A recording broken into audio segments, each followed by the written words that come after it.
শিশুদের মৃত্যু যেন অভিশাপ হয়ে নেমে এসেছিল এক হাসপাতালের ওপর, কিন্তু সবার অজান্তে এক নার্সের হাতেই চলছিল ভয়ঙ্কর এই খেলা। সালটা ছিল 1981। ইংল্যান্ডের একটা ছোট্ট শহর চেস্টার। এখানকার কাউন্টি হাসপাতালে হঠাৎ একের পর এক নবজাতকের মৃত্যুর ঘটনা ঘটতে থাকে। ডাক্তারেরা ভেবেছিলেন হয়তো কোনো ভাইরাস ছড়াচ্ছে, কিন্তু পরীক্ষা নিরীক্ষা করেও কোনো ব্যাখ্যা খুঁজে পাচ্ছিল না কেউ।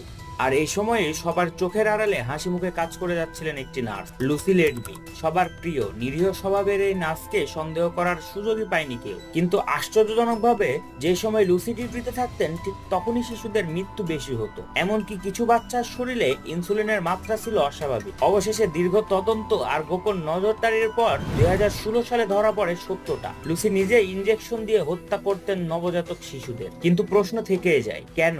কি এমন ক্ষোভ ছিল তার ভেতরে? এ রহস্য এখনো পুরোপুরি উদ্ঘাটন করা হয়নি। আপনার কি মনে হয় তা কমেন্টে জানাতে ভুলবেন না। ধন্যবাদ।